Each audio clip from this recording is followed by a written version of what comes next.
नमस्कार, जय हिंद, जय भारत। मैं Kamal Sisodia, commandant 13 battalion CRPF. Rakshabandhan के इस पावन पर्व पर समस्त देशवासियों को अपनी शुभकामनाएं देती हूं। सारा राष्ट्र ये जानता है कि सीआरपीएफ राष्ट्र का सुरक्षा प्रहरी है। आतंकवाद हो, नक्सलवाद हो, प्राकृतिक आपदाएं हो, चुनाव का दौर हो, कैसे भी समस्या हो, आंतरिक सुरक्षा की समस्या हो, हर पल हर क्षण सीआरपीएफ के रणबांकुरे अपने प्राणों को हथेली पर लेकर देश की रक्षा करने के लिए, अपने प्राणों की आहुति देने के लिए सदैव हम तत्पर रहते हैं। और दुश्मन ये जान ले कि जब तक सीआरपीएफ है राष्ट्र की सुरक्षा के लिए, तो हमारी भारत माता की इस महान भूमि के एक एक कण की रक्षा के लिए हम अपने प्राणों का बलिदान करने के लिए भी कहीं पीछे नहीं हटेंगे। और आज रक्षाबंधन के इस पावन पर्व पर मैं सबको यही संदेश देना चाहूंगी कि भारत का हर नागरिक खुद की रक्षा करने के लिए सक्षम हो। खास तौर से भारत की बेटी एक ऐसा समाज हम बना सके जिसमें कि वो रात में भी निकले तो वो सुरक्षित हो। एक ऐसा राष्ट्र जिसमें भारत की हर बेटी सुरक्षित हो और उसमें भारत के हर देशवासी को, हर माँ को, हर भाई को, हर पिता को अपने बच्चों को ये समझाना होगा, खास तौर से अपने बेटों को, कि बेटियां इस देश की शान है, आन है, बान है।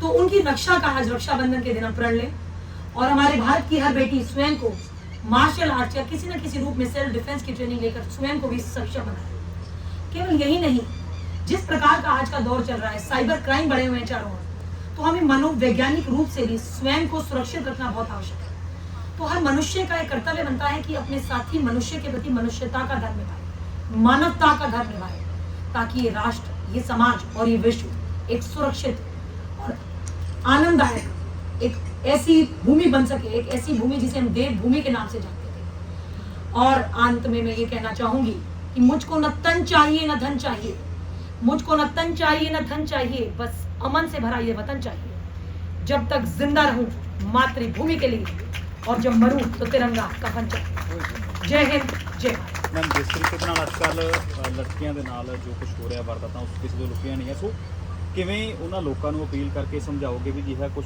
ਅੱਗੇ ਤੋਂ ਇਨ ਫਿਊਚਰ ਨਾ ਵਾਪਰ ਸਕੇ, ਜਿਵੇਂ ਕਿ ਲੜਕੀਆਂ ਨੂੰ ਔਰ ਲੜਕਿਆਂ ਨੂੰ ਖਾਸ ਕਰਕੇ ਨਾਲ?